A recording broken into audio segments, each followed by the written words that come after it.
Start. सरकार की प्राथमिकताओं की सूची में आवास को बहुत निचला स्थान मिला हुआ है। पांचवी योजना के प्रति दृष्टिकोण में लोगों की मूल आवश्यकताओं को पूरी कर सकने का दावा किया गया है, लेकिन आवास और शहरी विकास की कोई राष्ट्रीय नीति नहीं बनाई गई है। जबकि दक्षिण अमेरिकी देशों ने कम खर्च के मकान बनाने के काम में बड़ी प्रगति कर ली है। किसी भी राष्ट्रीय आवास नीति का मुख्य उद्देश्य यह होना चाहिए कि ज़्यादा से ज़्यादा मकानों के निर्माण को प्रोत्साहन किया जाए और शहरों में किराए इस स्तर पर नीचे रखे जाएं कि मकानों के किराएदार उनका बोझ भूल सके। लेकिन लगता है कि अब तक केवल ध्यान इस बात पर दिया गया है कि शहरी जमीन और संपत्ति की कीमतों में तथाकथित अनर्जित वृद्धि को किस प्रकार बटोरा जाए और जो व्यक्ति या संस्थाएं आवास के क्षेत्र में कुछ पहल या उद्यम दिखाते हैं उनके रास्ते में किस प्रकार ज़्यादा से ज़्यादा अड़चनें डाली जाएं। मकानों का अकाल मुख्य रूप से सरकार का बनाया हुआ है, क्योंकि शहरी संपत्ति पर सरकारी हमलों से इस क्षेत्र में पूंजी नियोजन नहीं हो पा रहा है।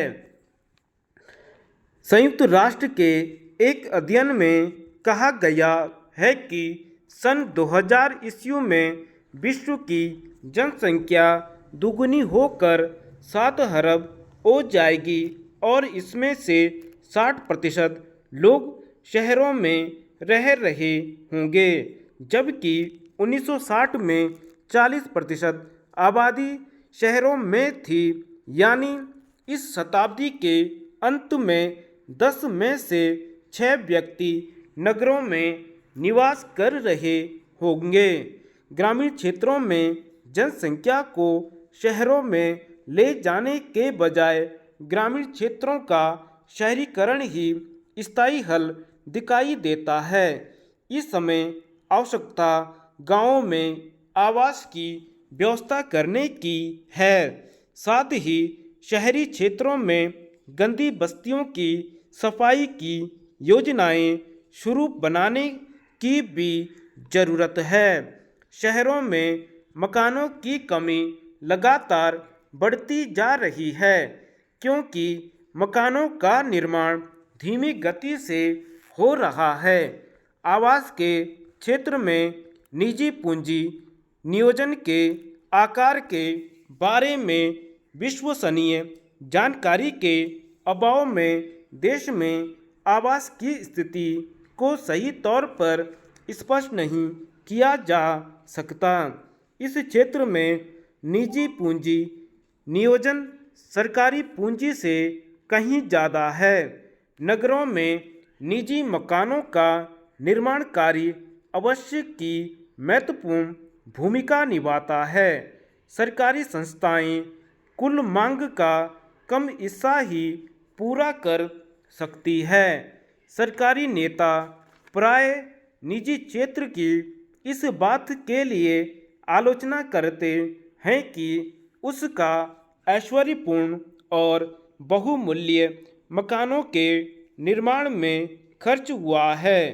यह सभी चाहते हैं कि इमारती सामान और धन का प्रयोग लाखों सादे मकान बनाने में किया जाना चाहिए, किंतु इस बारे में कुछ विश्वसनीय आंकड़े इकट्ठा करना जरूरी है कि निजी क्षेत्र का ऐश्वर्यपूर्ण मकानों के निर्माण में कितना धन और इमारती सामान लगा है, जिसे प्रस्तावित प्रतिबंधों से बचाकर आम जनता के लिए आवास उपलब्ध कराने में लगाया जा सकता था।